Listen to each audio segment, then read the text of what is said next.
മറ്റേ ടീം മിസ്കിന്റെ, അത് മിസ്കിന്റെ ടീമാണ്. മറ്റേ അന്ന് അടി കൊണ്ട് പോയില്ലേ മാർക്കറ്റിൽ നിന്ന് അടി കൊണ്ട് പോയില്ലേ?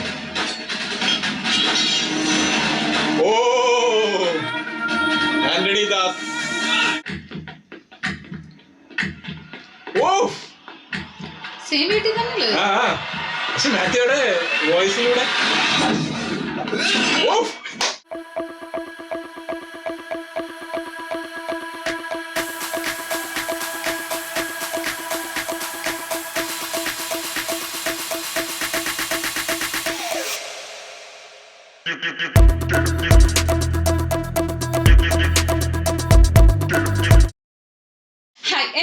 പുതിയ റിയാക്ഷൻ വീഡിയോയിലേക്ക് സ്വാഗതം. അപ്പൊ നമ്മൾ റിയാക്ഷൻ ചെയ്യാൻ പോകുന്നത് നമ്മളെ വിജയന്റെ ലിയോ മൂവിയിലെ ബ്ലഡി സ്വീറ്റ് ലിയോ എന്നൊക്കെ പറഞ്ഞതിന് ശേഷമുള്ള സീനാണ്. അതായത് മാസ് ഇന്റർവെല്ലിന് ശേഷമുള്ള സീൻ. അത് മാത്രമല്ല ഹാരോൾഡ് ദാസും ആന്റണി ദാസും എല്ലാരും വന്നു കഴിഞ്ഞു. എല്ലാവരുടെയും വന്നില്ല. മുതൽവന്റെ ആണോ ഹാങ് ഓവർ? ഹാരോൾഡ് ദാസും വന്നു, ആന്റണി ദാസും വന്നു. രണ്ടുപേരെയും കാണിച്ചില്ലേ? രണ്ടുപേരുടെ എൻട്രി കഴിഞ്ഞു. അതുപോലെ തന്നെ നമ്മളെ തളപതി വിജയണ്ണൻ പറയുകയും ചെയ്തു ബ്ലഡി സ്വീറ്റ് എന്നൊക്കെ പറഞ്ഞിങ്ങനെ കാണിച്ചായിരുന്നു. അപ്പൊ എന്തായാലും ആന്റണി ദാസ് അന്വേഷിച്ചു വരികയാണ് ലിയോന്റെ സ്വന്തം മകൻ അന്വേഷിച്ചു വരുന്ന അച്ഛൻ. അതും മറ്റേ ഊരിൽ നിന്ന് ഊരിലോട്ട് വേറെ ഊരിലോട്ട് വരുന്ന പോലെ ഉണ്ട്. ഊര് മൊത്തളകി വന്നേക്കാണ്. അപ്പൊ നമുക്ക് നല്ല അടുത്ത സീനിലോട്ട് പോവാം. തുടങ്ങിയാലോ? Ready? Yes. This one is almost the same. I'll make it better. Yeah. அண்ணா ரொம்ப நேரமா பின்னாடி ஒரு பொண்ணு அவங்களே பார்த்துட்டு இருக்கா. டக்குன்னு திரும்ப பார்க்காதீங்க. பெண்ணா? പെട്ടെന്ന് ഓ இருக்குமா? അടുത്ത റെഫറൻസ് വിക്രം റെഫറൻസ്.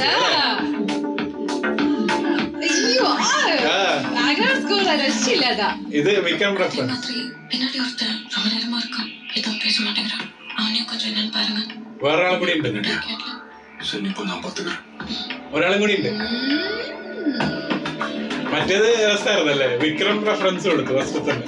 ഇത് കഴിഞ്ഞല്ലോ വിക്രം എന്തോ എഴുതിയിട്ടുണ്ടല്ലോ. ആ പ്ലഷർ ഈസ് മൈൻ. കോഡാണ് എന്തെങ്കിലും അല്ലേ?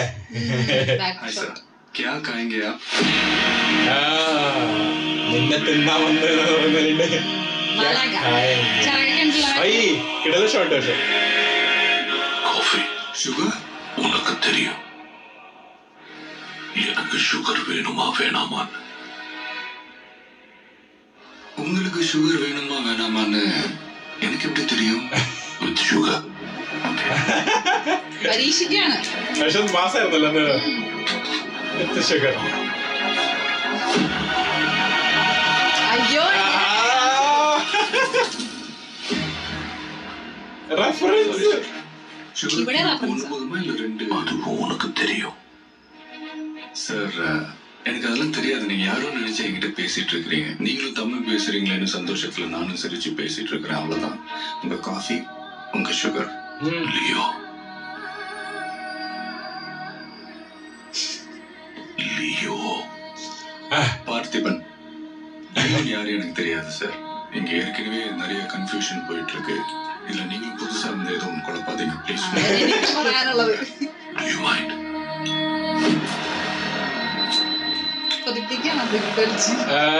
make it a little stronger. Sure sir. இது என்ன பிராண்ட்னு தெரியுமா லியோ? இல்ல சார், எனக்கு சிகரெட் பிடிக்கிற பழக்கமே இல்லை. எனக்கு அந்த ஸ்மெல்லே ஆகாது. நீ ஸ்லாஷ் நீ கூட இதை ஹனி பேஜர்னு சொல்லுவ. But it is black devil 25 puffs. நீ உருவாக்கின ஃப்ளேவர். உனக்கு நாக்டர்னல் அனிமல்ஸ் ரொம்ப பிடிக்கும்ல. ஒரு தடவை ஹனி பேஜர் நம்ம டொபாக்கோ ஃபீல்டு உள்ள பூந்துருச்சு. ஞாபகம் இருக்கா? நீ வச்ச டிராப்லயும் மாட்டல, ஹேரோல் விட்டு ஸ்பீர்லயும் குத்து வாங்கி சாகல. கடைசியில என் கையால குண்டடிப்பட்டு செத்து போச்சு. நீ மறந்துட்டு நினைக்கிறேன். காஃபியை தவிர வேற ஏதாவது வேணுமா? இல்ல பில்லு கொண்டு வருவா? நீ செத்துட்டுங்கிறது நீ என்ன நம்புறல லியோ?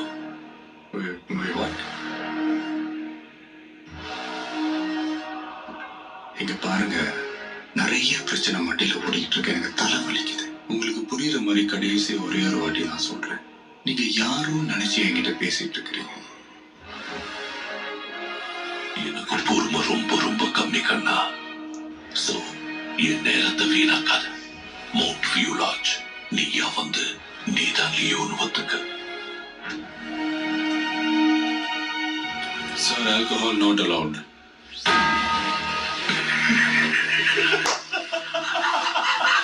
ചിരിക്കുന്നുണ്ടാ?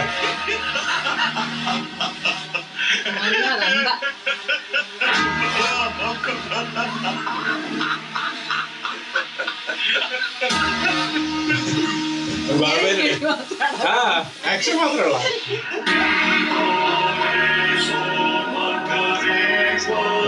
ആളുടെ നോട്ടത്തിനാണ് കൊണ്ടുവന്നേക്കുന്നത്. ഓ ഇതല്ലേ മറ്റേ ഷോട്ട്. ഓ പക്ഷെ നല്ല ഷോട്ടല്ലേ? എന്തൊരു പടയാണ് കൂടെ. എല്ലാം അതേപോലത്തെ സൈസുള്ളവരാണ്. ഓ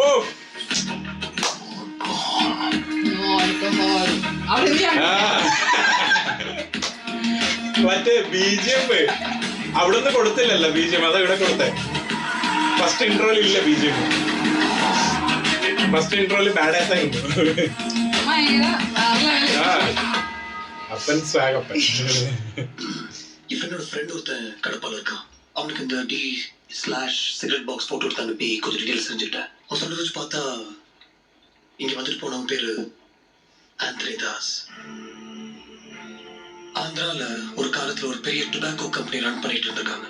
ஒரு பெரிய தீ விபத்துக்கு அப்புறம் இல்ல ஒரு நிமிஷம். 43 டெட். என் கடைக்கு வந்து என் மூஞ்சில சிகரெட் புகையை விட்டவன் வரலாறு தெரிஞ்சுக்கிட்டு இப்ப நான் என்ன பண்ண போறேன் எனக்கு புரியல. No, but this is important. இல்ல நான் இல்ல சொல்லட்டும் ஒரு நிமிஷம். நீ சொல்லு ஜோஷி. இந்த ஆந்திரே தாஸ்க்கு ஒரு பையன் இருக்கான், லியோ. சரி லியோ தாஸ். அவன் பேர் தவிர அவனை பத்தி வேற எந்த டீடைல்ஸும் கிடைக்கல. அவன் ஏதோ பெருசா பண்ணி செத்துட்டான்னு ஒரு குரூப் சொல்றாங்க. அவன் சாவுல உயிரோடு தான் இருக்கான்னு இன்னொரு குரூப் நம்புறாங்க. அவ இந்த ஊரை ஏமாத்தலாம், உலகத்தை ஏமாத்தலாம், ஆனா என்ன ஏமாத்த முடியாது. ஏதோ ஒரு சாயல் உணர்ந்து போச்சு. அவன் கண்ணை நான் பார்த்தேன். அவன் கண்ணு எனக்கு தெரியும். அவன் தான் அது. பார்த்திபன், நீ வளர்ந்ததெல்லாம் ஆஃபீஸ் தானே? நினைவு தெரிஞ்ச நாள்ல இருந்தே அதுக்கு முன்னாடி தான் ஞாபகம் இருக்கா? என்னது இது? This is bullshit. பாதிக்கப்பட்டது நாங்க. விக்டிம் கிட்ட அக்யூஸ் மாதிரியே நடந்துக்கிறீங்க. அது உங்களுக்கு புரியுதா? கடவுளா பார்த்தினாவா? இருமா சத்யா ஒரு நிமிஷம். ஜோஷி, நீங்க அக்கறையில தான் கேக்குறீங்கன்னு எனக்கு தெரியுது. ஆனா எனக்கு விவரம் தெரிஞ்ச வயசுல இருந்து 20 வயசு வரைக்கும் சத்தியமங்கலம் ஆர்ஃபனேஜ்ல தான் வளர்ந்தேன். அங்க ஒரு முறை அது என்னமா அது அந்த மூணார் ட்ரெக்கிங் அதில் தான் பார்த்தேன். பழகினேன். 2 நாள்ல கட்டிக்கிறியான்னு கேட்டா. அவ்வளவுதான். அவளை கட்டிக்கிட்டதுல இருந்து அவளோட வேலைக்காக வந்ததுதான் இந்த ஊரு. அன்னிலிருந்து இன்ன வரைக்கும் இதுதான் என் ஊர். அவ்வளவுதான் என் வரலாறு. அவங்களும் சவுத்ல தான் வந்திருக்காங்க பார்த்திபன். இவ்வளவு மைல் தாண்டி பை ரோட் நம்ம ஊருக்கு ஒன்று தெரிய வந்திருக்காங்கன்னா இது தப்பா தெரியுது. அவனால எது நின்னு போச்சோ அவனை வச்சுதான் ஆரம்பிக்கணும். அவனை வர வைக்கிறது எப்படின்னு எனக்கு தெரியும். ரொம்ப சின்னது ஜோஷி. இது இந்த கை கடக்கமான இந்த ஸ்னோ குளோப் மாதிரி. ஒத்தில ஒரு வீடு, சுத்தி மரம், பனிமழை, குளிர் காத்து.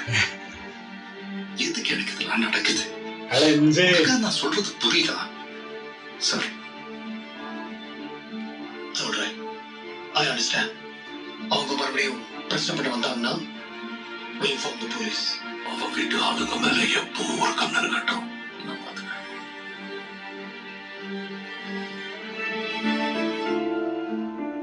ഗൗതം വാസവനൻ അവിടെ കറക്റ്റ് പോലീസിന്റെ സംഭവം കാണിച്ചിട്ടുണ്ടായിരുന്നു. நம்ம வீட்டையே பார்த்துட்டு இருக்கிற மாதிரி இருக்கு சத்யா. தெரியல சத்யா, இந்த மயான அமைதி ஒரு மாதிரி ரொம்ப டிஸ்டர்ப்டா இருக்கு. இது பாரு, நீ ஒண்ணே ஒண்ணு புரிஞ்சுக்கோ. நீ எப்போ இப்படி உடைஞ்சு நிக்கணும்னா நான் உன்னை சந்தேகப்படும் போது மட்டும்தான். இது வரைக்கும் நான் ஏதாவது கொஸ்டின் பண்ணியிருக்கேனா? எதுவும் யோசிக்காம நிம்மதியா வந்து தூங்குவா. மறதியா மாட்டியா? ம். சரி அப்படியே நின்னுட்டே தூங்கிடலாமா? இன்ஜின்ல எல்லாம் கை வைக்காத, ஹீட்டரை மட்டும் ரெடி பண்ணி கொடு. எனக்கு വണ്ടി വേണം. പിന്നെ ആൾക്കാർ വന്നോണ്ടിരിക്കുക. കൊടുത്തിരുന്നാ സ്വൈര്യമായിട്ടൊന്നും ഷോ നടത്താനൊന്നും വയ്ക്കുന്നില്ലല്ലോ.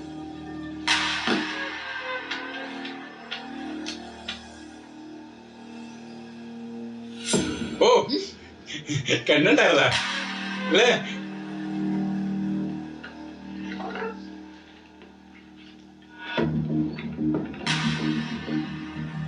ഓ കണ്ണകൻ ഇതായി ഷാർപ്പായി. உனக்கு என்ன வேணும்? உன்னை பார்த்துட்டல, அது போதுண்டா.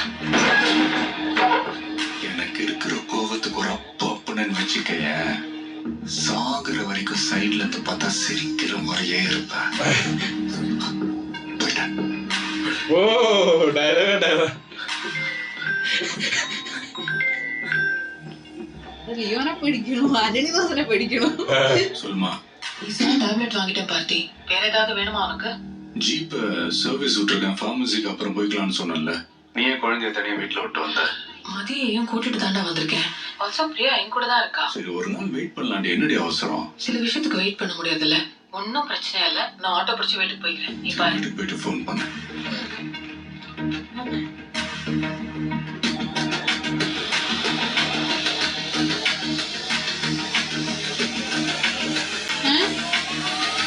ഇത് മറ്റേ ടീം മിസ്കിന്റെ, അത് മിസ്കിന്റെ ടീമാണ്. മറ്റേ അന്ന് അടി കൊണ്ട് പോയില്ലേ മാർക്കറ്റിൽ നിന്ന് അടി കൊണ്ട് പോയില്ലേ? ഓ ആന്റണി ദാസ്, അത് മറ്റേ മിസ്കിന്റെ ആൾക്കാരാണ്. മറ്റേ അന്ന് അടി കൊണ്ട് പോയില്ലേ, ആ നെഗില് മാർക്കറ്റ് ഉണ്ട് ഉണ്ടായിരുന്നു. അവസാനം ഹാമർ എടുത്ത് എറിഞ്ഞില്ലേ? ലിയോദാസിന്റെ അപ്പനല്ലേ അപ്പൊ.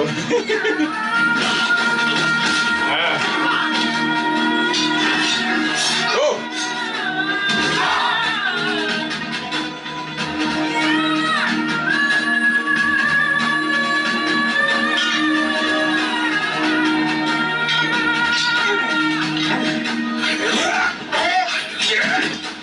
ബാബു ആന്റണി. ഓ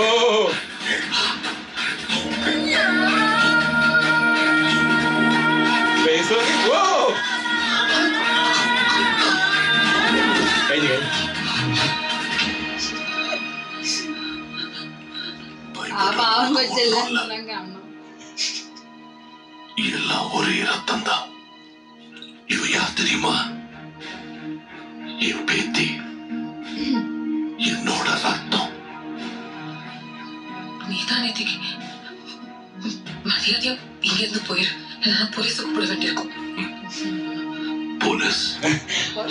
അങ്ങനെയൊക്കെ ഉണ്ടോ? நான் பிரச்சனை பண்ண வரலாமா? நீ பார்த்திப நம்பி 20 வருஷம் வாழ்ந்துகிட்டு இருக்கிற ஒரு ஆளு, அதுக்கு முன்னாடி ஈவு இறக்க இல்லாம அத்தனை பேரை கொண்டு இருக்கிற ஒரு மோசமான கொலைகாரன்னு தெரிய வரும் போது என்ன வந்து பாரு. உண்மையிலேயே உன் புருஷன் யாருன்னு நான் சொல்றேன்.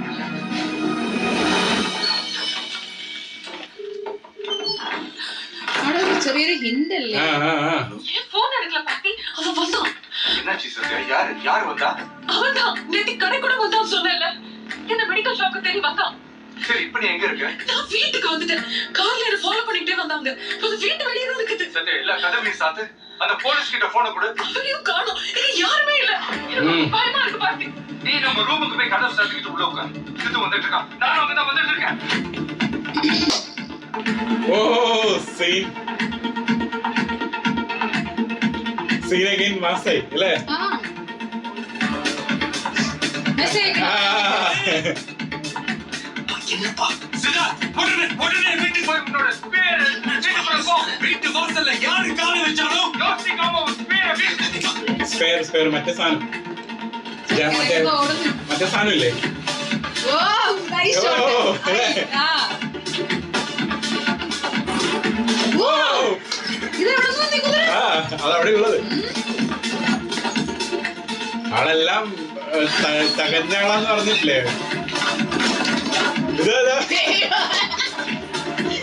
ഇതെടുക്കാനാ പറഞ്ഞത്. വേഗം ആരും വന്നാലും എറിഞ്ഞോന്നാ പറഞ്ഞത്.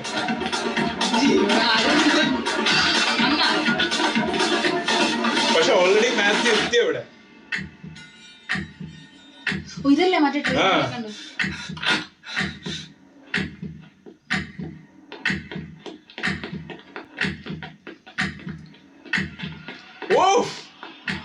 സെയിം വീട്ടിൽ തന്നെയല്ലേ? പക്ഷെ മാത്യുയുടെ വോയിസിലൂടെ അതല്ല, കറക്റ്റ് സൗണ്ട് വെച്ചിട്ട് ആള് കണ്ടുപിടിച്ചു. ഷാർപ്പാണ് ആള്. മകനും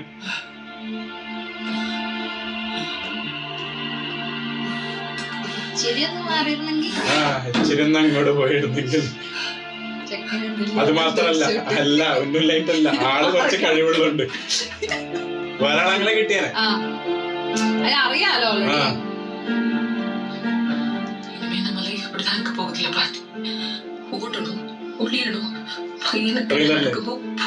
நடக்கும்போது பயந்து பயந்து சாவணும் இல்ல? ஆமா, அவன் யாரு? நம்ம பொண்ணை பார்த்து பேத்தின்னு சொல்றான். அவனை பார்த்தால ஹீரோ குலம் நடுங்குது.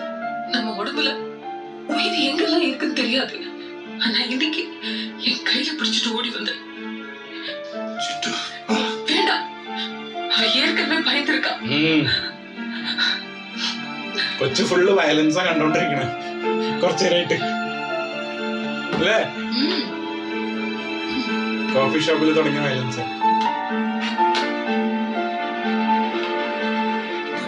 நானா விருப்பப்பட்டு காவல்துறை கழுத்தை பிடிச்சி சட்டத்தோட சண்டை போட்டு உங்களை வீட்டு வாசலுக்கு வர வச்சேன்.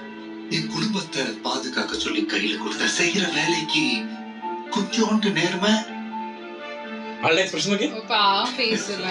காசுக்காக வேலை பார்க்கறவங்க கிட்ட கருணை கரிசனம் பேசி பிரச்சனை இப்படி கடமைக்கு இடத்தை அடிச்சுக்கிட்டு தின்னு தூங்குறதுக்கு பெட்டி படிக்க தூக்கிட்டு கிளம்பலாம். அப்படி சொல்லாதீங்க தம்பி. என்னையா என்ன அவசரப்பட இந்த காரணம் சொல்றேன். பதில் பேசி என்ன கெட்ட வார்த்தை பேச வச்சிடாதீங்க. பேசாதீங்க. பெரிய வளர்ச்சிட்டு பாக்குறேன். இல்லனா நீங்க தப்பா புரிஞ்சுட்டீங்க. போங்க.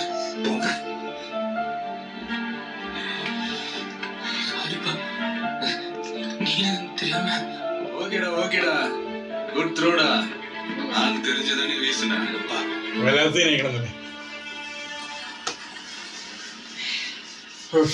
അതായത് മാസും എന്താ പറയാ മറ്റേ ലിയോലിക്കറിയാതൊക്കെ ഒരുപാട് ചീപ്പല്ലേ. അത് ശരിക്കും സംഭവം വെച്ചാൽ പറഞ്ഞിട്ട് കാര്യമില്ല. പ്രത്യേകിച്ച് അദ്ദേഹത്തിന്റെ ഫേസ് ആണ് നമുക്ക് വരും. കാരണം ഭയങ്കര ഇന്നസെന്റ് ഫേസ് ആണ് അദ്ദേഹത്തിന്. അതിപ്പോ എന്താ പറയാ, വിജയ് സാർ അവിടെ പറയുന്ന ഡയലോഗിന്റെ അകത്ത് അദ്ദേഹത്തിന്റെ ഫേസ് കാണുന്ന സമയത്ത് എന്തോലെ തോന്നും. അത് മാത്രല്ല, നമ്മൾക്ക് അദ്ദേഹത്തെ ഭയങ്കര ഇഷ്ടമാണ്. കാരണം കൈദിയിലും അതിലെ നമുക്ക് ഭയങ്കര ഇഷ്ടമാണ്. എൻട്രി സമയത്ത് ഞാൻ പറയണത് എനിക്ക് ഭയങ്കര ഇഷ്ടമാണ് പുള്ളിക്കാരനെന്ന്. അപ്പൊ എന്താ വെച്ചാൽ ഇവിടെ ആരുടെ ഭാഗത്ത് നിക്കണം എന്നുള്ള, കാരണം രണ്ടുപേരുടെയും ഭാഗത്ത്. കാരണം അങ്ങേര് ചിലപ്പോ അങ്ങോട്ട് പോയി പക്ഷെ പറയാൻ പറ്റുന്നില്ല. പിന്നെ അത് മാത്രല്ല, വിജയണ്ണന്റെ ഭാഗത്ത് നോക്കുമ്പോഴും കാരണം ഫാമിലിനെ പ്രൊട്ടക്ട് ചെയ്യാൻ വേണ്ടിട്ടാണ് അവിടെ കൊണ്ടുവന്നത്. കഷ്ടപ്പെട്ടിട്ട് സ്വന്തമായിട്ട് മുറിവൊക്കെ ഉണ്ടാക്കിയതിനു ശേഷമല്ലേ കൊണ്ടുവന്നത്. അപ്പൊ ആ ഒരു സംഭവം അത് ഇപ്പോഴത്തെ സീനിൽ കറക്റ്റ് ആയിട്ട് ആ ഒരു സംഭവം അച്ഛൻ മകന്റെ കോർഡിനേഷൻ സംഭവങ്ങളൊക്കെ നന്നായിട്ട് കാണിച്ച് ഓടുന്നൊക്കെ ഉണ്ടായിരുന്നില്ല. അതെ, ആ കോർഡിനേഷൻ കാണിച്ചു. അതിന് മുന്നേ ആണെങ്കിൽ ആന്റണി ദാസ്, ശരിക്കും ആന്റണി ദാസ് അവിടെ രക്ഷിച്ചു. കാരണം എന്താ വെച്ചാൽ ഏകദേശം മറ്റവരാണ് ഏകദേശം വന്ന അവിടെ മറ്റേ മാർക്കൊക്കെ ഉണ്ടായിരുന്നു ഏകദേശം അയാൾ. പക്ഷെ അത് ആ സീൻ അവിടെ നടന്നപ്പോ എന്താ സംഭവിച്ചെങ്കിൽ തൃശ്ശയ്ക്ക് കുറച്ചുകൂടി ഒരു ഡൗട്ട് വന്ന പോലെ ഉണ്ടായിരുന്നു. കാരണം എന്താ വെച്ചാൽ അവിടെ പ്രൊട്ടക്ട് അല്ലേ ചെയ്തത്, ദ്രോഹിച്ചില്ലല്ലോ. പ്രൊട്ടക്ട് ചെയ്തു എന്നിട്ട് പറഞ്ഞു. അതായത് എന്താ ഭയങ്കര ഒരു ജെന്യുവൻ ആയിട്ട് ഫീൽ ചെയ്തിട്ടുണ്ടായിരുന്നു. അത് മാത്രല്ല, പാർത്ഥിപന്റെ ഫൈറ്റിന്റെ ചെറിയൊരു സാദൃശ്യവും ഉണ്ടായിരുന്നു. അടിക്കുന്ന സംഭവങ്ങളൊക്കെ അല്ലേ. പിന്നെ ആള് ഭയങ്കര പെർഫെക്ഷനിസ്റ്റും ആണ് തല്ലുന്ന കാര്യത്തിലായാലും. അപ്പൊ ആ ഒരു സംഭവങ്ങളൊക്കെ വെച്ചിട്ടായിരിക്കണം. പിന്നെ അത് മാത്രല്ല, നമ്മളെ ലിയോന്റെ കുറച്ച് കഴിവുകളും സംഭവങ്ങളൊക്കെ ഓരോ സ്ഥലത്ത് ഇങ്ങനെ കാണിച്ചു വരുന്നുണ്ട്. പ്രത്യേകിച്ച് ഓൾറെഡി ആയോധന കലകളൊക്കെ അടിപൊളിയാന്ന് കാണിച്ചു. ഇപ്പൊ ആ കുതിര ഓടിച്ചതും കാണിച്ചായിരുന്നില്ലേ. അതിന്റെയൊക്കെ ആ ഒരു പെട്ടെന്ന് എല്ലാം ചെയ്യുന്നുണ്ട്. ഷാർപ്പാണ്. അതായത് സ്പോട്ടിൽ, അതായത് ഒരു മൊമെന്റ് പോലും വേസ്റ്റ് ആക്കുന്നില്ല. പക്ഷെ ഇവിടെ ഏകദേശം എന്താ പറയാ, തൃഷ അതായത് വൈഫിന് ചെറുതായിട്ട് ഡൗട്ട് അടിച്ച ഒരു ഫീൽ ഉണ്ട്. കാരണം കുട്ടിയുടെ അടുത്തൊക്കെ പോണ്ടെന്നൊക്കെ പറഞ്ഞിട്ടുണ്ട്. അത് മാത്രല്ല, കൊച്ചിന്റെ മുന്നിൽ വെച്ചിട്ടാണ് കുറെ വയലൻസ് നടന്നുകൊണ്ടിരിക്കുന്നത്. അപ്പം ഇവിടെ ഇങ്ങനെ കാണുമ്പോൾ തന്നെ ഇങ്ങനെ പ്രശ്നം ഉണ്ടെങ്കിൽ ആ സമയത്ത് എന്തായിരിക്കും നേരിട്ട് മുന്നിൽ കാണുന്ന സമയത്ത്. അപ്പൊ എനിക്കറിയില്ല ഇനി എന്താ സംഭവിക്കാൻ പോണെന്നുള്ളത്. കാരണം ഒരു സ്ഥലത്ത് എന്താ പറയാ ആന്റണി ദാസ് ഉണ്ട്, ഒരു കാലത്ത് ഹാരോൾ ദാസ് ഉണ്ട്, ഇപ്പുറത്താണ് എന്നുണ്ടെങ്കിൽ ഫാമിലിയിലും സംഭവങ്ങളൊക്കെ ഇങ്ങനെ നടക്കുന്നുണ്ട്. അതായത് മാസും ഇമോഷനും എല്ലാം കൂടി ചേർന്നൊരു സീൻ അല്ലേ? കാരണം എന്താ വെച്ചിട്ടുണ്ടെങ്കിൽ ആന്റണി ദാസിന് എങ്ങനെയെങ്കിലും പറയണം ലിയോ ആണ് അതെന്ന് സ്വന്തം പാർത്ഥിപൻ തന്നെ ഇങ്ങനെ പറയണം എന്നുള്ളൊരു ഇതിനകത്താണ്. കാരണം അല്ലെങ്കിൽ ഫുൾ കൺഫേം അല്ലല്ലോ ആള് തന്നെ, അവർക്കൊരു ഡൗട്ട് തന്നെ ഉള്ളത് ഇത് ലിയോ തന്നെയാണോ എന്നുള്ളത്. ഇവൻ നമ്മൾ പ്രേക്ഷകരും ഡൗട്ട് തന്നെയാണ്. കാരണം എന്താ പറയാ, പാർത്ഥിപൻ അങ്ങ് അഭിനയിച്ച് പൊലിപ്പിക്കണം, നമുക്ക് പിടികിട്ടാത്ത രീതിയിലാണ് നിൽക്കുന്നത് അല്ലേ, നമ്മളെ തന്നെ കൺഫ്യൂഷൻ ആക്കുന്ന രീതിയിലാണ്. ശരിക്കും എവിടെ പറയും നമ്മളിങ്ങനെ വെയിറ്റ് ചെയ്തിരിക്കല്ലേ, എപ്പൊ പറയും സംഭവം. അപ്പൊ നമുക്ക് എന്തായാലും നെക്സ്റ്റ് സീനിൽ കാണാൻ എന്താന്നുള്ളത് ഞാൻ വെയിറ്റിംഗ് ആണ്. അത്രേ ഉള്ളൂ.